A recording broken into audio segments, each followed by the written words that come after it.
What's up guys, my name's Stu, and today we are talking about 10 Federation ships from other Star Trek games that we'd like to see in Star Trek Online.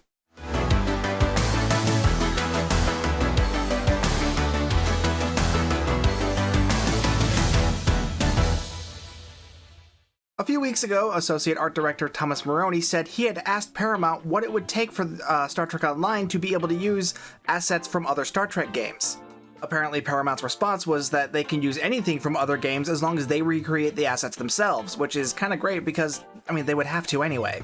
We'll be seeing the first results of this news soon with the Valkyrie fighter pets that are coming with the Tier 6 Norway. But there are still plenty of other old Star Trek games out there, each with their own unique ships. So, today I'm going to be going over 10 ships from old games that I would like to see in Star Trek Online. Now, for this video, I'm only going to be going over Federation ships because while doing research for this video, the list started getting kind of long, so I'm going to be doing 10 Federation ships for this video, and in a future video, I will be doing 10 non-Federation ships. First on the list is a ship I see talked about a lot among the fandom, and that is the Achilles Class from Star Trek Dominion Wars. The ship has a very 2370 style saucer section that's more arrowhead shaped, almost kind of like the Prometheus. But at the same time, the ship itself is rather flat, giving it a very similar profile to the Inquiry class. Some unique features of this ship are that it includes pulse phaser cannons, much like off the Defiant, and it also has several micro-photon torpedo launchers along the dorsal side of the hull, allowing it to rapid-fire micro-torpedoes. Moving on to some of these ships from the Activision era from Star Trek games, first we have the Uss Premonition. Introduced in the campaign of Star Trek Armada, the Premonition is a ship equipped with a temporal drive that traveled back in time from a darker timeline where the Borg had invaded the Alpha Quadrant. From that game's sequel, Star Trek Armada 2, next is the Aegean Class. I really hope I'm pronouncing that right. I always thought this ship had a really unique look with its long, thin star drive section and its more rectangular-shaped warp nacelles. I think this could be a neat addition to Star Trek Online. Next from the game's Star Trek Away Team is the Uss Incursion. The lore behind the ship is that it was a refitted Defiant class, but instead of a cloaking device like the original one had, this one had a holographic masking system, meaning it could disguise itself as other starships, much like the Romulan drones from that episode of Star Trek Enterprise. The Incursion also made an appearance in Star Trek Armada 2 in one of the campaign missions. Moving on to what is probably the most recent addition to this list, the USS Aegis from Star Trek Bridge Crew. I always thought the Aegis class was a really cool looking ship, and there aren't a lot of Kelvin timeline ships in the game. And given the current state of Star Trek 4, we're probably not going to see any more anytime soon. Now, moving on back to the interplay days of Star Trek games, first we have the Lexington Class. Now, when I said Lexington, I'm sure the first thing you thought of was a Yorktown class in a hat, but this is actually the Lexington Class from Star Trek Klingon Academy. Obviously, Star Trek Online would have to change the name, but I think this is a really cool design. It has a really nice blend of Excelsior and Constitution class styling, with a lot of its own inspiration as well. Though the main reason this ship is on the list is because I really think we can use more TMP era ships in the game. In fact, the rest of these ships on this list will all be from the TMP era. The next is the Okinawa Class from Star Trek Starfleet Command, which was a small frigate-type ship used in that game. I really like this ship because it moves away from the standard Constitution and Miranda layout that you always see throughout that era of starship design, so I think this is a nice, unique ship that would be really cool in stow. So if it does get added to stow, Thomas, I'm begging you, please give this thing a main deflector. I really hate that just blank curved spot above the torpedo bays. It needs a deflector. Next up on the list is the Akula Class, and with that is some weirdness that I need to explain apparently.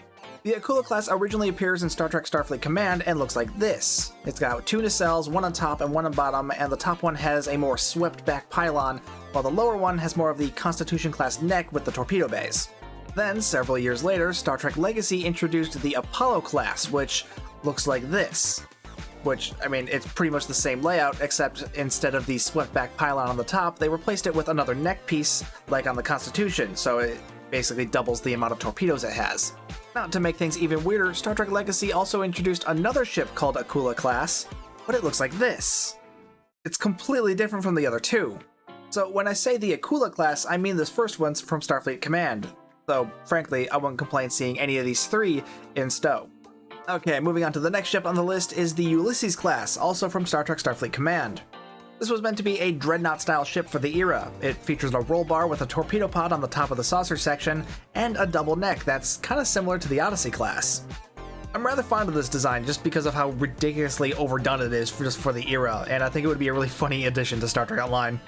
And finally, the last ship on this list is the Royale Class from Star Trek Starfleet Command 2, Empires at War. There aren't a lot of Federation ships that are also true carriers, both in and out of Star Trek Online. Stowe's got the Jupiter class, but honestly it looks like a wannabe Battlestar Galactica that's been having an allergic reaction.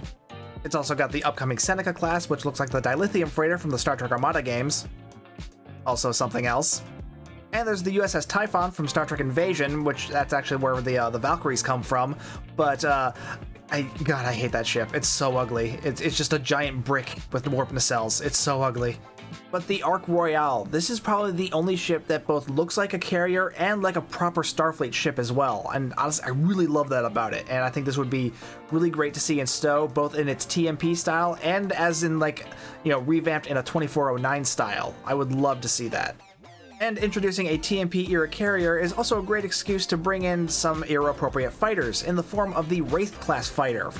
I'm pretty sure these were also in Star Trek Starfleet Command 2, but the one I remember them most from is Star Trek Shattered Mirror, where you actually get to fly these ships as a playable vehicle.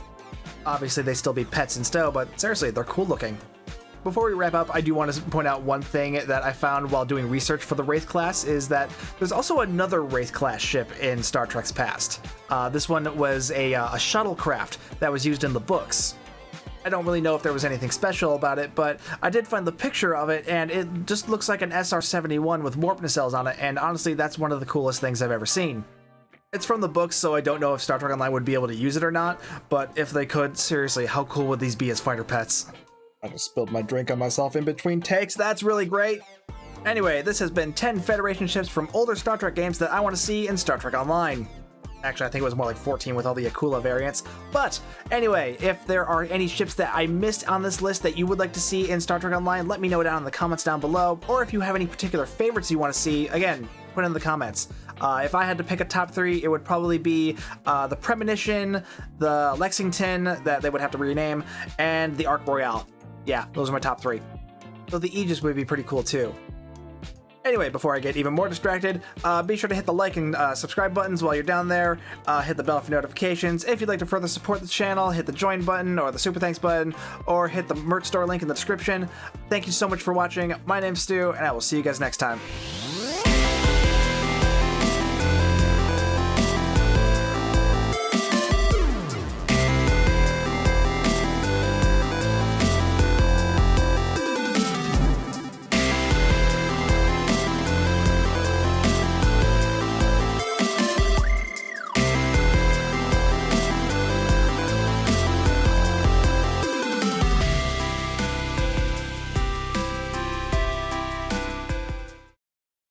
That's right, I said the Typhon's ugly. What are you going to do about it? Nothing. You know why? Because I'm just a guy on a screen. What are you going to do? Throw your monitor across the room? That's not going to solve anything.